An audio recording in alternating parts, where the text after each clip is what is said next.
Just wanted to say good afternoon and welcome to How to Chart Your Path Forward in an Uncertain World. And certainly technology makes everything uncertain these days. I'm Christine Hendrickson, Associate Vice President for University Relations here at Salve Regina, and I'm really pleased to welcome you to the second of our first two webinars under the Career Connections umbrella. We're curious to know a little bit about who's online with us.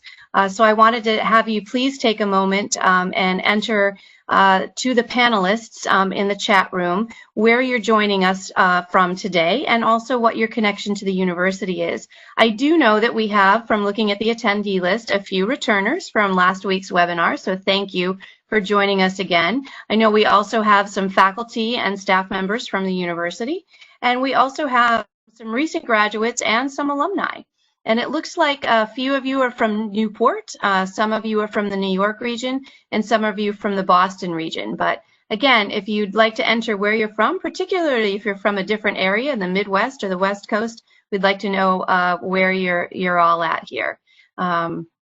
So great, I have some more folks from Newport. I have someone joining us from the O'Hare Academic Building, so that's wonderful. Anyone else want to share where they're coming from and what their connection to the university is? Wonderful. We also have Tracy from Newport. She was a graduate in 1985, and she's currently enrolled in one of our dual master's degree programs. So thank you, Tracy, for reaching out to us here today. I know as some of these folks will still be coming in with some adjunct faculty and graduates, I want to introduce everyone to Robin Ross and Shahnaz Broucek, who are joining us today to share a framework for leading ourselves and others during these challenging times, developing what we call a leadership compass. And Robin and Shahnaz have been working with Salve on our Strategic Compass program over the last several months, and they visited campus several times and perhaps have even spoken to some of our alumni as well. Robin brings over 30 years experience as an executive in the financial industry, and she is also working in the executive and leadership coaching industry now.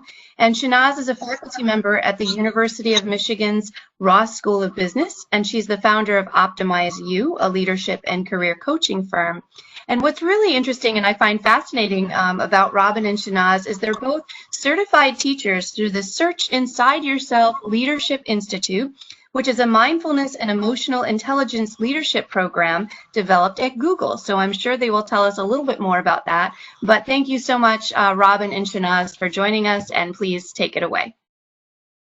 Oh, Christine, thank you so much for the warm welcome. And yes, Robin and I are big fans of Search Inside Yourself, also known as SILY, which seems so appropriate for something related to emotional intelligence and mindfulness, right?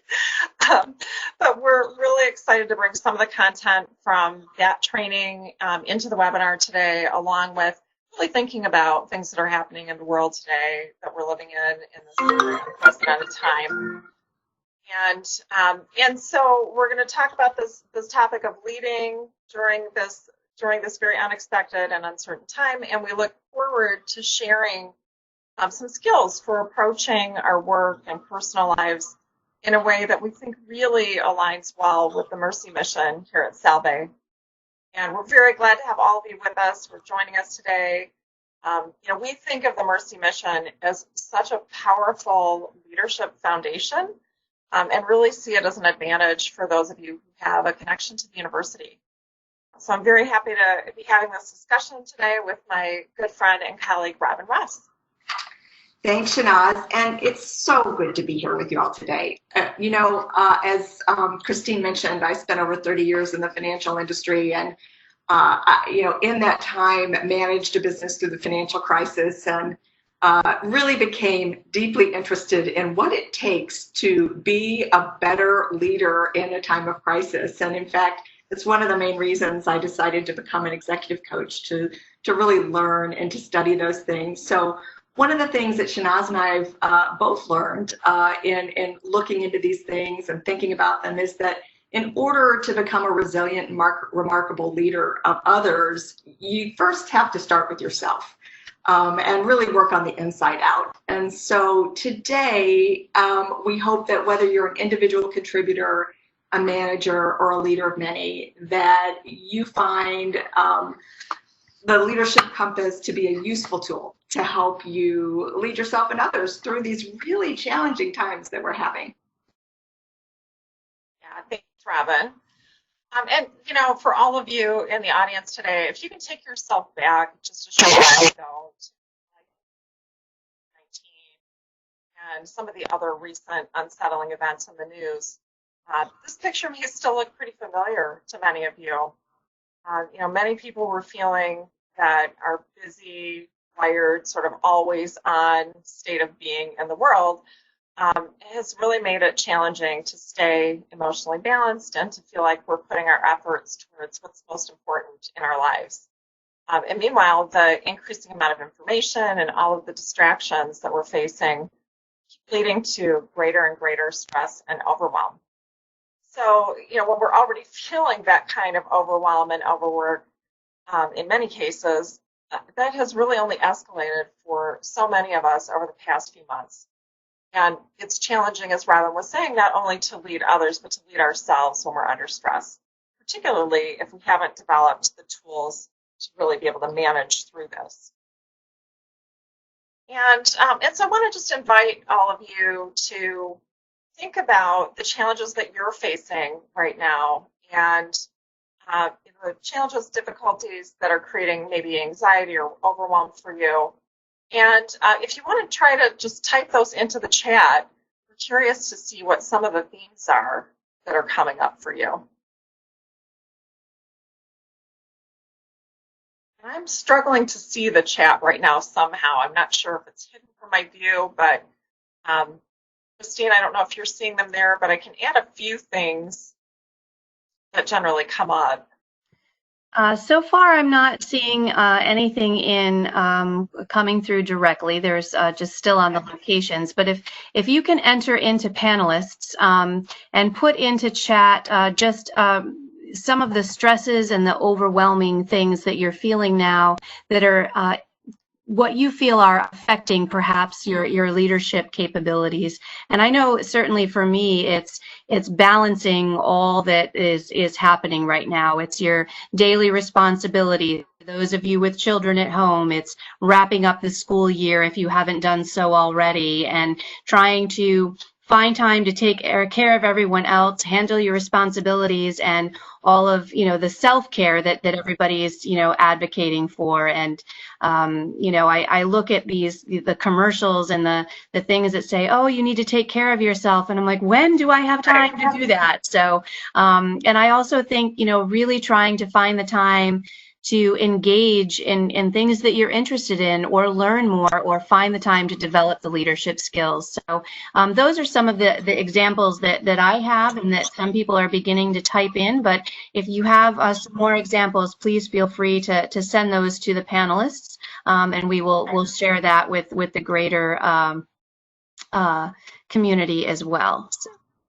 Yeah, thanks so much, Christine. And yeah, these are all great examples, and a number of us are maybe concerned about health issues and how are things going to unfold going forward, and not knowing when it will be over, right? And what normal will even look like in the future with all of these multiple threats to our lives and well-being starts to create a level of stress that really feels deserving of the term unprecedented.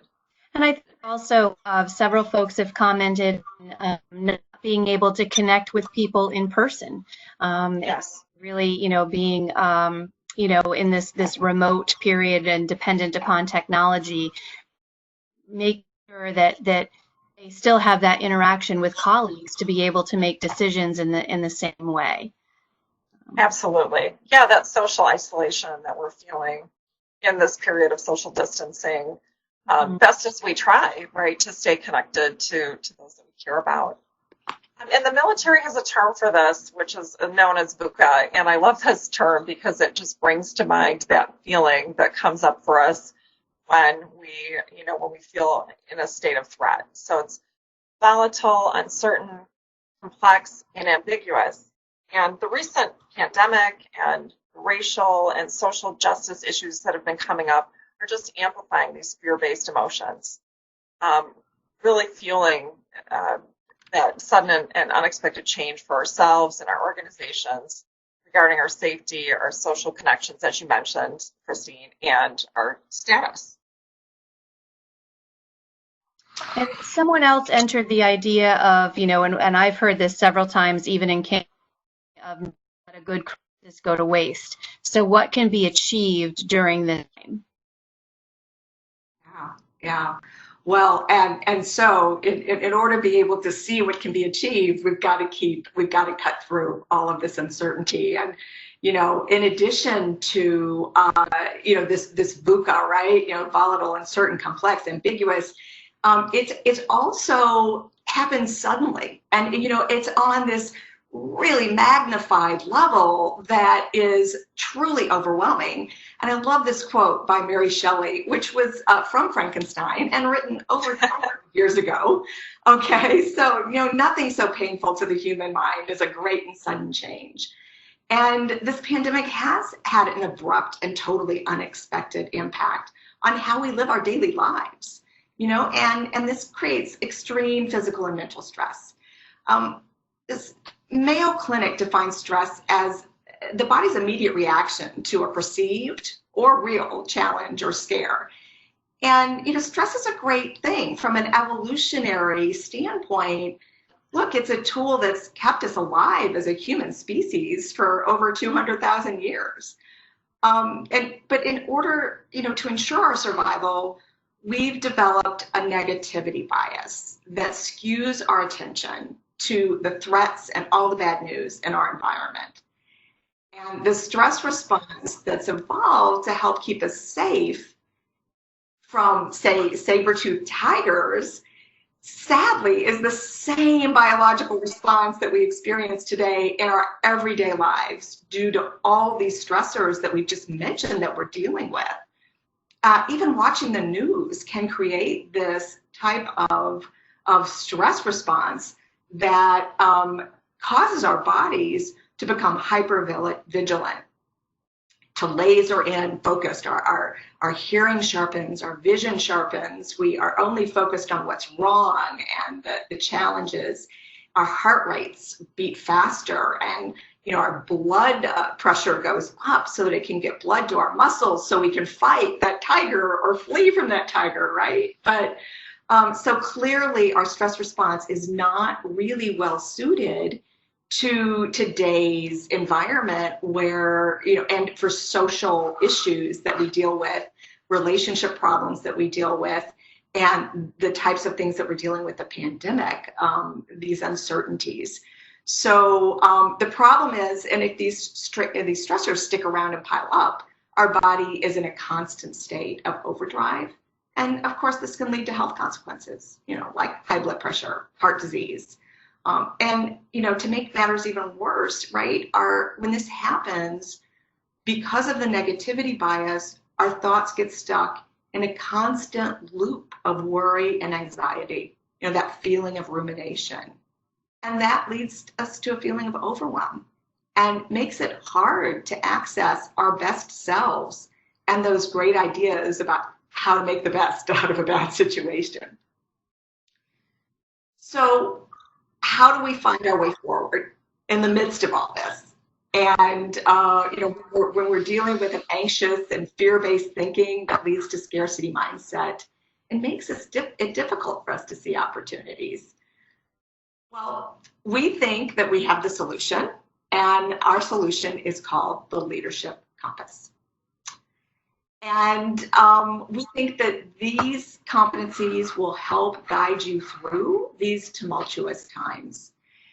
And so if you've ever seen a compass, it's just simply a round object, at least, the ones not in your car, but the old-fashioned ones, right? A round object that contain a small, lightweight magnetic needle, balanced, that can pivot and point you in the direction that you're headed.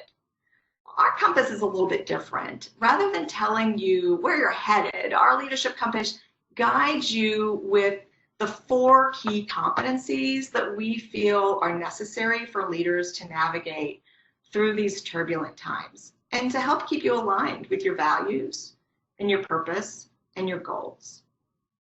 And the 4 competencies are clarity, calm, connections, and compassion. And we view mindfulness as the magnetic needle that kind of helps cultivate those 4 competencies and help you stay on course and headed in the right direction.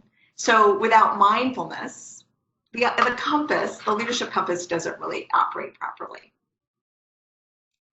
And so I love this definition of mindfulness. It was actually written by a commission from the UK, I think in 2011, back in David Cameron's administration. And they did a study of mindfulness, and they defined it as paying attention to what's happening in the present moment in the mind, body, and our surroundings with a certain attitude of curiosity and kindness. And I think this is a really great way to think of mindfulness. The awareness allows us to a sense of really being able to connect with what's happening in the present moment. And when we can do that, we can see clearly and act wisely. And as we've learned in times of stress, it's sometimes really difficult to see the situation clearly and to be able to access our best selves. But mindfulness is a tool that we can help to do that and to see our emotions more clearly. And we can get curious about those emotions and the thoughts without getting stuck in them, which is really important. And without getting overwhelmed by them. So it might sound easy, but it actually takes a lot of practice. And there are 2 ways that you can practice mindfulness. One is through a dedicated meditation practice, which can also be done through contemplative prayer, right? Any kind of dedicated practice where we can sit, calm our minds, repeat a mantra, say the rosary. So that's one way to do it. The other way, and the way we're going to focus on in today's webinar, is to give you a few integrated tools that you can use throughout your day to help ground you in the present moment. And so we're going to do just that for just a few minutes, just taking a moment just to see what it feels like to ground ourselves. You know, these days, I don't know about you guys, but, you know, often it feels like I am stuck on Zoom calls all day long, back to back, and my mind just never has time to catch up with where I'm supposed to be, what meeting I'm supposed to be in, what's the topic we're supposed to be discussing. And as a consequence, you know, I'm not always fully present. And when we're not always fully present, you know, when our thoughts are stuck in worrying about, you know, what are we going to have for dinner, or how am I going to get to the grocery store? You know, because all of a sudden grocery shopping has become a big deal, right? Then, you know, it's hard for us to be paying attention, and we could miss valuable information. So this is a simple tool that can help you. What I'd like everybody to do is just simply sit comfortably in your chair with your back not too straight and rigid, and your hands in your lap, and your feet solidly on the floor to ground yourself. And I invite you to either close your eyes or just gaze softly down at the desk or the floor in front of you. And just bring your attention to your breath. When we're anxious, our breath tends to be short and shallow. So take a moment just to take a few slow, deep breaths, letting your belly expand fully. Really experiencing the quality of the breath, almost as if you're experiencing it for the first time. Can you feel the cool air entering your nostrils? A gentle rise and fall of your chest or your belly.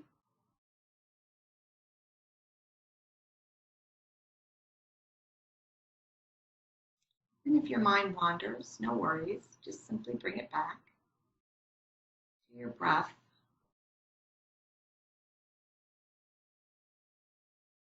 And your thoughts settle. Enjoying just the feeling of being right here, right now, without anything else to do.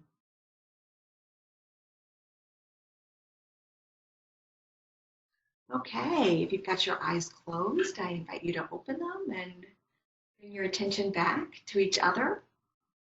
So, how are you feeling right now? Robin, I can tell you I am feeling much more relaxed. We had, as we were getting on the call today, as probably many of our audience have experienced, we had some technical snafus that we quickly worked through with the wonderful support of Dan Titus. But just to have that brief pause it's so grounding for me. Yeah. Yeah, that's great. Yeah, it's kind of like the snow globe. When you shake it up, that's how our minds mostly are. But when you put the snow globe down and let all the snowflakes settle, that's what this little moment to arrive, which is what I call this practice. You can do it. You can do it in 3 breaths. You can do it in a few seconds. You can do it in between meetings or transition from work to family. And it's really helpful. And research has shown that there's actually 3 primary benefits to cultivating a mindfulness practice, particularly a dedicated one, and that is improved focus and attention, which we all need right now, increased self-awareness, and improved emotional regulation, which are all core ingredients to our leadership compass. And so let's go to the first compass point, which hopefully you're feeling right now from just that little taste of mindfulness, which is clarity. Mindfulness helps us develop, clarity, and that helps us capture that higher resolution image of our thoughts and emotions as they arise, and to really investigate our inner emotional lives. And Dan Goleman, who actually coined the phrase emotional intelligence and wrote the seminal book in 1995, he defines self-awareness as knowing one's internal states, preferences, resources, and intuitions. And self-awareness is the foundational principle to emotional intelligence and our leadership compass. It needs to start there. Without clarity of our emotions and thoughts and our body and what our values are and our strengths and limitations, we're not really able to easily kind of navigate the world and, discern between, oh, well, what's a belief or a judgment and maybe what's the truth, or much less stay calm in the midst of chaos. And, self-awareness, when you think about it, are really comprised of 3 competencies, and that is emotional awareness, which gives us the ability to notice and accurately label what we're feeling in the moment. And, emotions are really critical to decision making. So having emotional awareness lets us tap into our intuitions and inner wisdom. And the second competency is accurate self-assessment. And, that enables us to know our strengths and values and to be able to really fully leverage our unique strengths in the moment to be able to lead. And then, of course, this gives us self-confidence, which comes from that deep knowledge and honest self-assessment and enables us to silence our inner critic when it arises and to tackle challenges that we know we're capable of handling. Yeah, thanks, Robin. And I'm going to lead us into this next part about the second point of the compass, which is about being calm. And when we have clarity of our emotions, thoughts, and our mindsets, that are able to skillfully manage through them and maintain calm in the midst of that VUCA that we described, right? That volatility, uncertainty, complexity, and ambiguity. And that might even show up as fear or frustration for some of us in certain circumstances. But we're trying to cultivate a sense of calm by being able to develop the emotional competency of self-management. Self-management is the ability to control our emotions in the heat of the moment, right? When things aren't going well for us, and to be able to more consciously choose our response from a place of wisdom as opposed to being reactive in the moment. And self-awareness, self-management, and optimism are really the basis for building resilience and grit. And they enable us to really be able to manage our emotions more effectively, creating that space that we need to sort of pause and respond thoughtfully versus being reactive in all situations. And, the good news is that through practice, we can learn to more effectively manage negative emotions cultivate optimism, and improve our ability to connect with others. And in order to do this, we must first learn to focus our attention on our emotions as we feel them in our body, right? Our emotions actually live in the body, and they're temporary. They don't stay there forever, but we want to notice them as they come up. And as we've learned, emotions are these neurobiological sensations that evolved millions of years ago, and they're really hardwired into our bodies. And so maybe like me, maybe you perspire or get sweaty palms when you're nervous. Maybe you blush when you're embarrassed. Might have that queasy feeling in the pit of your stomach when something seems like it's off or something's going wrong. And these are all instinctive kinds of signals that come up through your limbic system, and they serve as a warning to keep you safe, both physically and socially. But when children, many of us are working at home with our kids there, and if they're interrupting meetings to ask for help with their homework or things like that, how can we stay calm? It's really challenging, right? And so to work with this, there's a practice that you can use in the moment that's called STOP. And STOP stands for stopping in the moment, taking this, what we refer to as taking a sacred pause, right? And the next step is to take a breath. Taking a breath is available to us really at all times to help us calm our minds and our bodies. And then with that sense of calm, we can move into the next step, which is to observe, right? And when we're observing, we're just noticing what's coming up for us. What are the sensations in our bodies? What are the emotions or feelings that are coming to the surface? And then what are the thoughts that are present for us in that moment? And that brings a sense of clarity, from which we can then move into the last part of STOP, which is to proceed, right? And we're wanting to proceed with clarity and calmness, which you might recall as the first two parts of the compass, right? And in that space, a new possibility might open up that seems more helpful and more compassionate in the moment. From that place, you're starting to proceed. So we'd like to give you a chance to try this out more personally and connect with the content in a way that's grounded for your own life experience.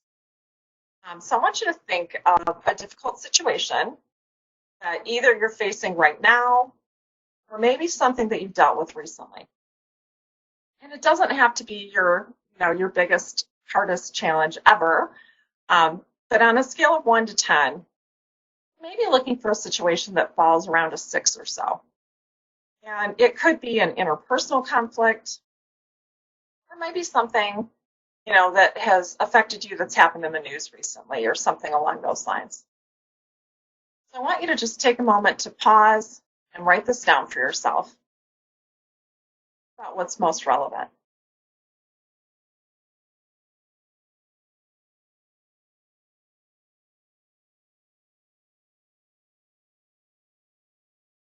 And with this difficult situation in mind, together we're going to go through these 4 steps of STOP, taking a little time to explore them, and then using that difficult situation as your point of reference for this exercise. So now I want to invite you to do this practice of stopping and taking 3 belly breaths. Right, this is a simple way of just bringing your attention to your breath to slow down. And so in that first moment, you're stopping and you're creating this space between stimulus and response, right? And you're just trying to pause so that you can recognize what's happening, that sacred pause. You're taking a deep breath in that space. That's probably something we've all been told to do at some point, right? And the reason for that is that the breath is such a powerful tool to help regulate our biological response to both social stressors and physical danger. Right? When we have deeper, steady breathing, that signals to our autonomic nervous system that we're actually okay, that things are going to work out and we're going to be safe. And so taking a few deep breaths can help us to buy some time to provide access to more creative, conscious thought, our memory, and our wisdom in the moment. And an easy way to do this is to bring your attention to your breath. So we'll do this in these 3 breaths just to get off of autopilot. And let's start with just thinking about this first breath, taking a deep breath in.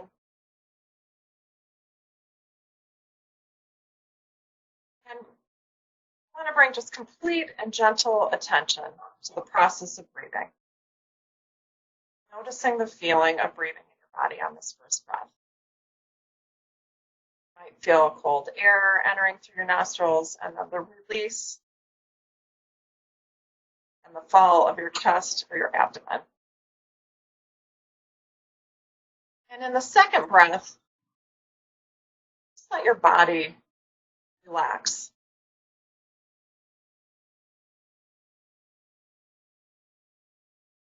One more third breath. Ask yourself, what's important now? What's most important?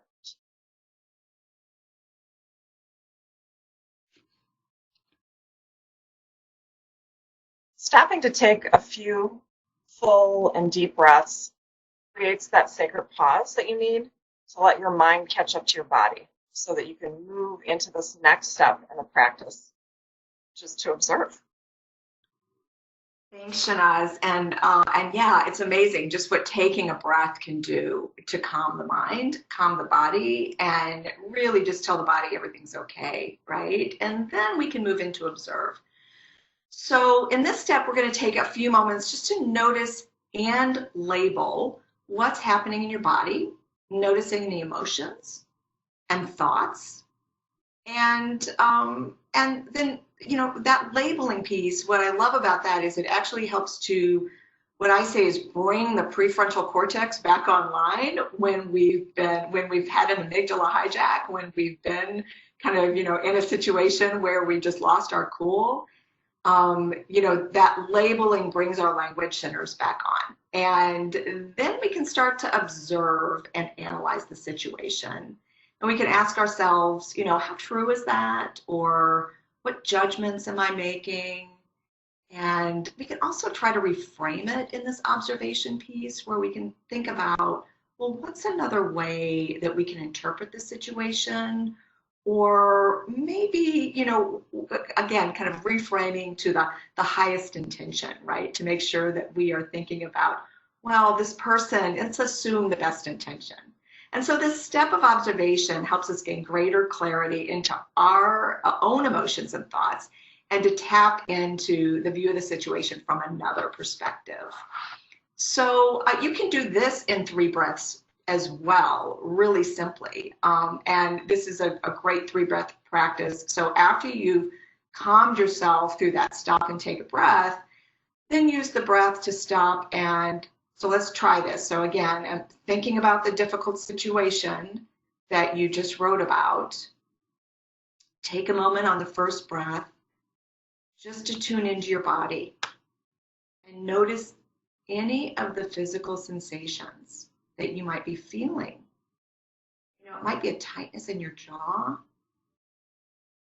or in your shoulders, or maybe a knot in your stomach, possibly a contraction in your chest. Or maybe it's a change of temperature. Maybe your face is warm when you think about this issue. And then with the second breath, notice what emotions are attached to that. What are your feelings? Label those emotions as they arise in the moment. And reflect on them. What's the source of that? Interesting. Where do you think that's coming from? And lastly, on the third breath, just notice your thoughts. What are the judgments that you're making? How true is that? What's another way to look at the situation? And what's most important right now? And so let's return our attention back to just a sense of breathing and reopen your eyes if you've had them closed. And now we're going to move to the next step, which is after we've observed and really noticed and tapped into our body and our thoughts and our emotions, now we use the wisdom, right? What is our internal wisdom telling us? And often it's helpful to journal on those topics, right? To really help us flesh out what's the best way to proceed. And this gives us the opportunity to really think about, well, what are my options, and to choose the wisest path forward consciously, as opposed to reacting in the moment, which we will typically do when we've been triggered. We can also choose the most compassionate response. So to help you decide let's do this brief journaling exercise. Please grab a pencil and paper if you don't already have one handy. And we're just going to take a minute to journal on this prompt. What I truly care about in this situation is. What I truly care about in this situation is. Just take a moment to write down your thoughts. And if you're stumped, just write, I don't know what to write. Keep writing, because something will come. It helps unblock and create new insights if you keep the pen moving.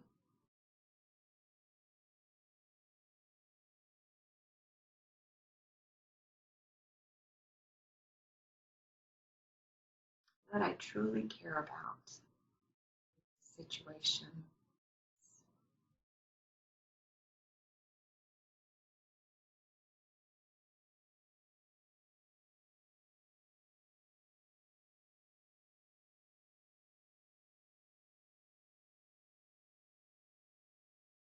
About 15 more seconds.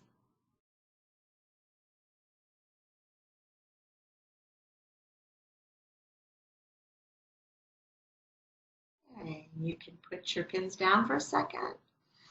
Now we're going to go to the second prompt, which is one way I can proceed is. So take a minute to just write, what are your different options? What can you do in this situation? What's the wisest, most compassionate, and most merciful response to whatever your challenge is?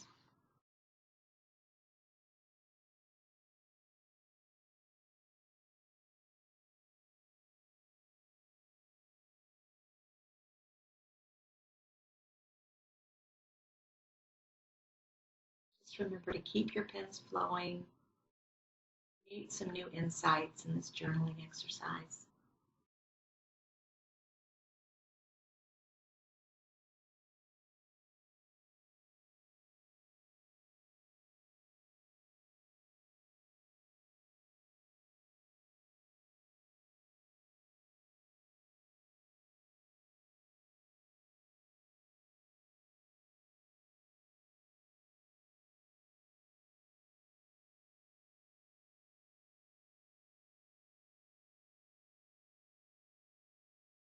Wrapping up.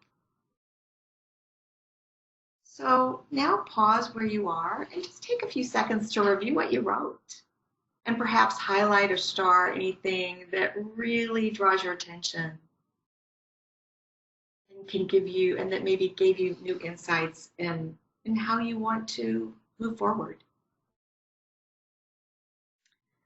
All right, thanks so much.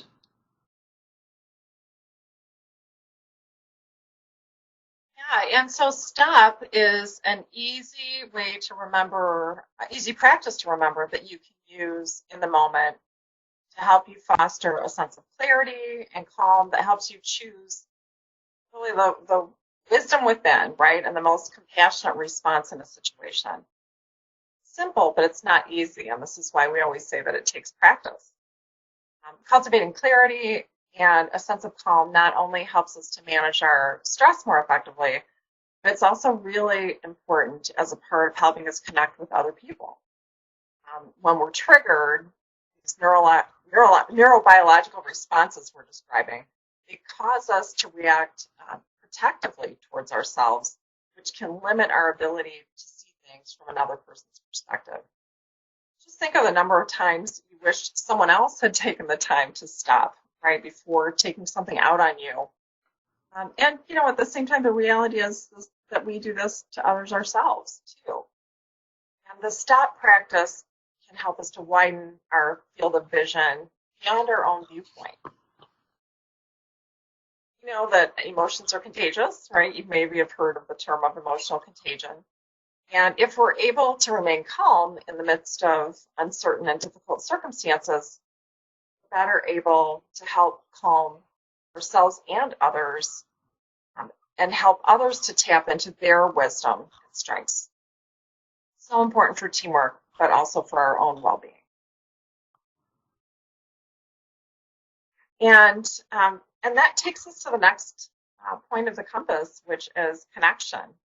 And Robin mentioned Daniel Goleman earlier, and he refers to connection as the social awareness component of emotional intelligence. This is the foundation to connection, and social awareness is empathy, which enables us really to build trusting relationships. We need those, right? We need positive relationships in order to form high-quality connections. Cultivating empathy can also help us to recognize and address implicit bias that we carry, which are really unconscious judgments that are shaped by our own life experiences, our upbringing, the communities we live in, and the culture that we're a part of. And so as we talk about empathy, let's start with a definition. Right? So empathy is the ability to experience and understand what others feel while being able to distinguish between our own feelings and the other person's feelings and perspectives. And it's really born out of clarity of our own self-awareness, right?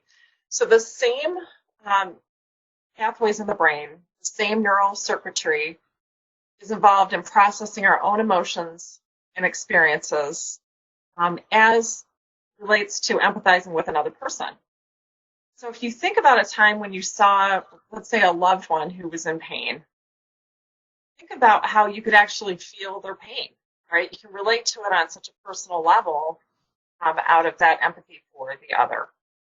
And we can have empathy, though, even when we don't understand fully what someone else is experiencing, just by imagining how we might feel in their situation. It makes me think about my mother had cancer, and it makes me think about, I really didn't know what that experience was like for her, but I could relate to it by imagining what it would be like.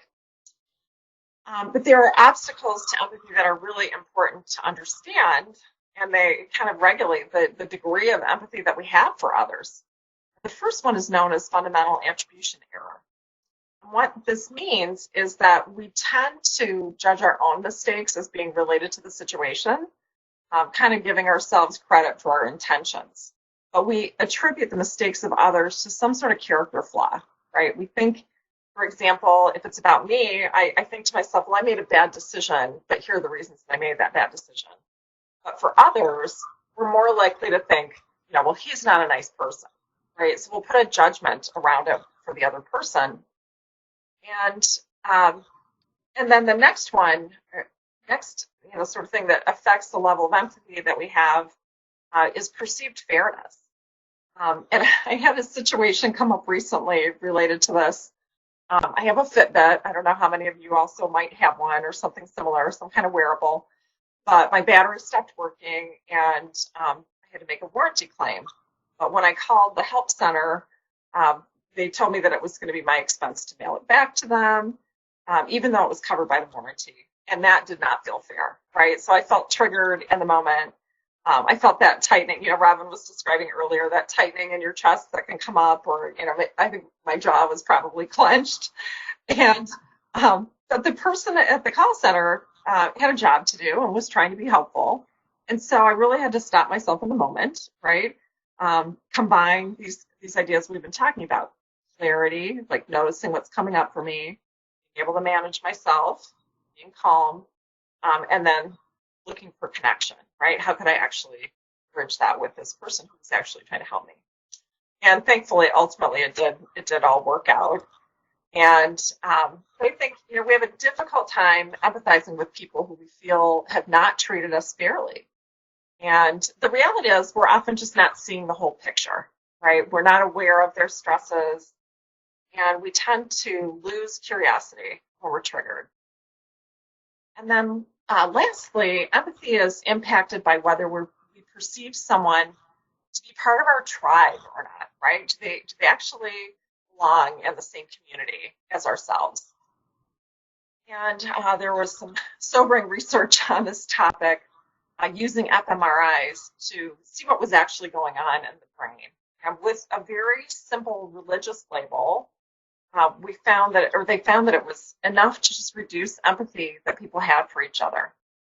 And here's sort of what happened. Participants were shown an image with a hand getting poked with a syringe needle, right? And when that happened, if the person had the same religious affiliation as themselves, the pain network in the brain was lighting up similarly. When participants were shown hands that were labeled with a different group, a different religion than their own, or even atheists, their neural circuitry did not react. Or in other words, they didn't feel empathy for other people at the same level as they did with their own group, right? And so what's interesting is that it's not really about religion, though, because atheists have the same in-group and out-group response. It's just important to recognize, how are you thinking of others? And this implicit in-group or out-group bias is really at the heart of racial bias and has been ingrained in our society and culture over hundreds and hundreds of years. Gaining clarity on these implicit biases has been a crucial first step in our ability to lead with compassion, both in our organizations, in our communities, and to start to have really candid conversations about racial and social justice issues with colleagues and friends. And so in order to overcome these empathy blocks that we've been talking about and really build connection, it helps to look for similarities with others and create shared goals that bring that sense of belonging, right? If we're working on something together, you're now part of my team. It's important in order to see others as part of our in-group.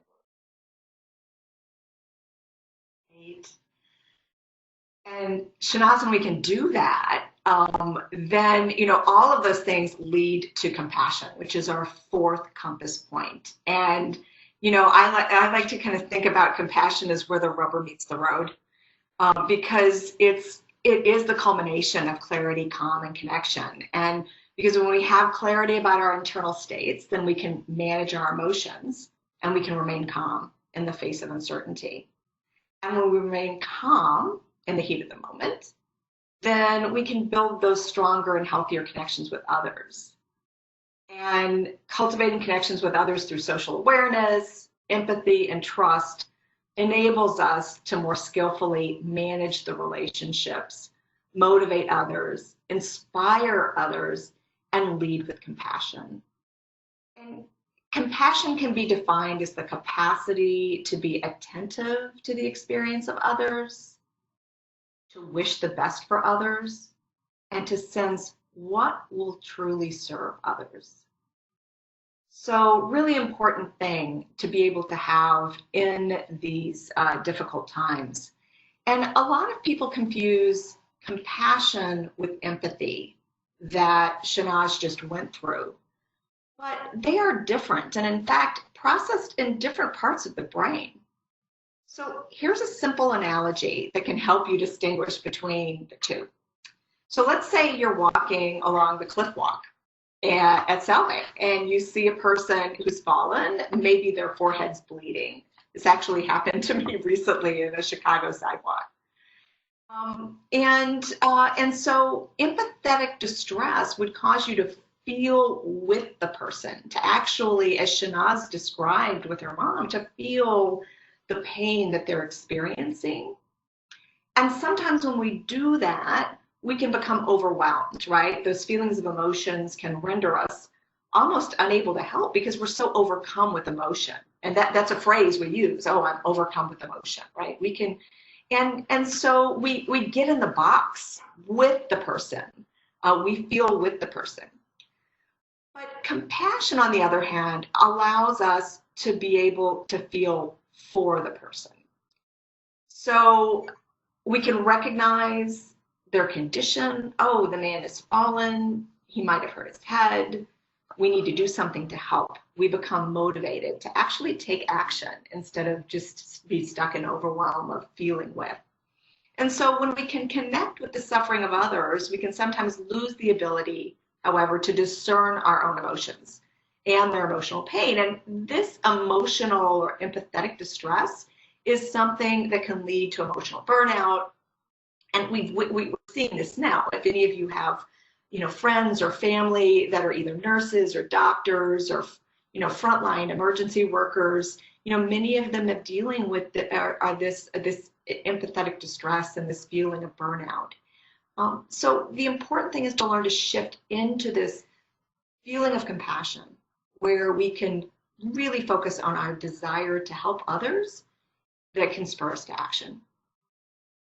And the other thing that's often confused about compassion is people think that it is being soft or permissive, right? If we're compassionate, then we can't be tough, we can't do what's difficult, we're going to be pushovers, but that's not the case at all. And this is Dr. Thumpton Jimpa, who is a leading researcher actually in compassion at Stanford Center for Compassion and Altruism.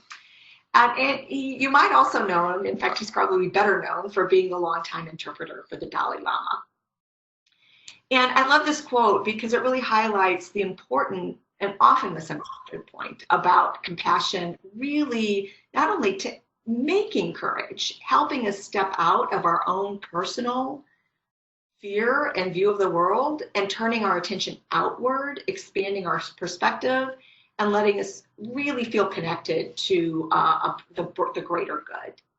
And it gives us the courage then to do what's best for everyone.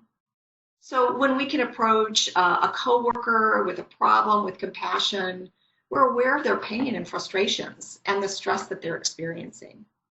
And we can see their plight intertwined with ours, and then we want to help them, because if we help them, we help us, we help the team, we help the organization. And as a result, compassion can help us have those difficult conversations with colleagues and people maybe that we've been avoiding. But by stepping into compassion, we can really gain the courage to have those difficult conversations in the moment. And Shahnaz is going to share a few tips on how we can do that. Yeah. So one great tool for communicating with compassion is asking genuine questions, which really requires having the skill of mindful listening, which means being fully present and listening to understand the other person's perspective. And let me share the difference between genuine and non-genuine questions, just as an example here with a few of these points. And so with genuine questions, we're coming from a place of compassion. We're interested in understanding how the other person is seeing a situation. We assume that they have an insight that we don't have, right? And that their position is valid. Often questions will start with what or how, and we leave them open-ended instead of trying to drive to our own point of view. And generally with genuine questions, we're sharing the reason and the intent for our question. Whereas with non-genuine questions, there can be this feeling of judgment behind them and maybe a desire for me to make a point, which assumes that I actually am the one with all the insights, right? I'm the one who knows best.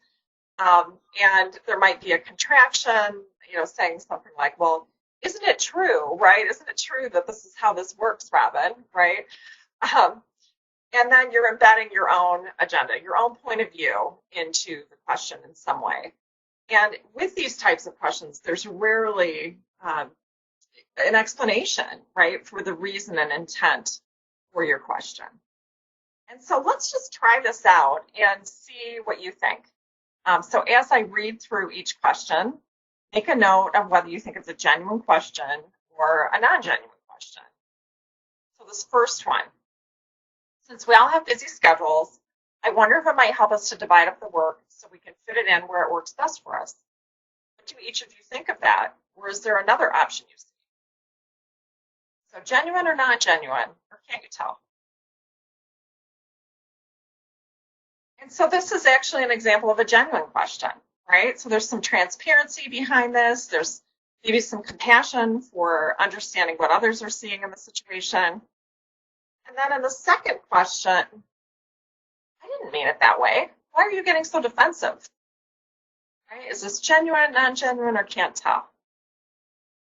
And this one, as you might be guessing, is actually non-genuine, right? And the reason for that is that there is this sense of judgment behind it, right? And it's sort of, there's a defensiveness on my part by saying I didn't mean it that way instead of trying to open it up to what your view was. And then in the third example, what would help us get organized today? And is this genuine, non-genuine, or can't tell? And I would say in this case, this is actually because there could be some history with us. Maybe I've criticized you in the past for not being organized, or maybe in my tone it comes across that I'm feeling critical of you, right? So is there that feeling of judgment behind it, or is there true curiosity? And so a way to actually shift from one of those can't tell questions is to use this short framework called C, where you're trying to combine both transparency and curiosity. So in this, what we do here is we state our view, we explain our reasoning, and then we ask a genuine question. So let me show you how this would work with this last question that we just went through. What would help us get organized today?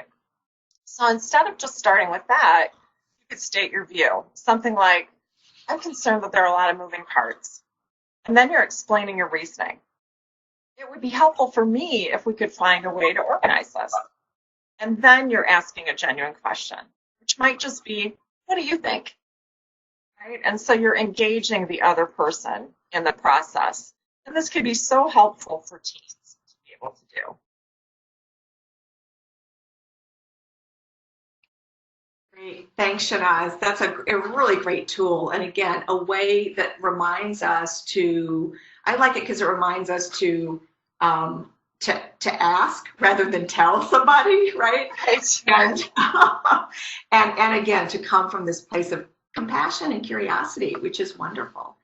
So just to recap everything that we've done today, these 4 qualities are what we feel will help us all lead more effectively in these challenging times, and to be able to face difficulty, uncertainty, and great and sudden change, as Mary Shelley pointed out, with just a greater ability to show up as our best selves and align ourselves again with kind of the mercy values of Salve. So to recap, clarity is really based, as are all the points, on mindfulness and the ability to tap in to self-awareness. And then that enables us to create the calm and to be able to stop and manage our.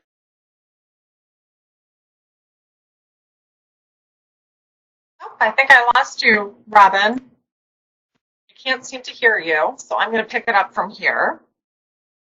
We just want to share some additional resources, and these will go out to you as slides following the event today. But a couple books that might be helpful for you, and a few different websites, and some apps related to mindfulness that we really enjoy. And knew that we were going to be a little bit tight on content, so we apologize for not having more time for Q&A today. But we're so grateful that you joined us, and we thank you all for attending. Yes, and Shahnaz, thank you so much to you and Robin. And if there are any resources or lists, we'll be sure to send those out to all of the attendees from both of the webinars. And folks, if any of you have questions, or if you want to reach out directly to Shahnaz or Robin, you can email us at career.connections info@salve.edu, and we'll be happy to forward that information along to them. And also, please share your feedback on these webinars. We're looking at developing some additional programming, and I know the Alumni Office and the Career Development Office also have some other seminars that they're planning over the summer. So happy to take your suggestions for topics, happy to take feedback, and once again, thank you very much for joining us this afternoon.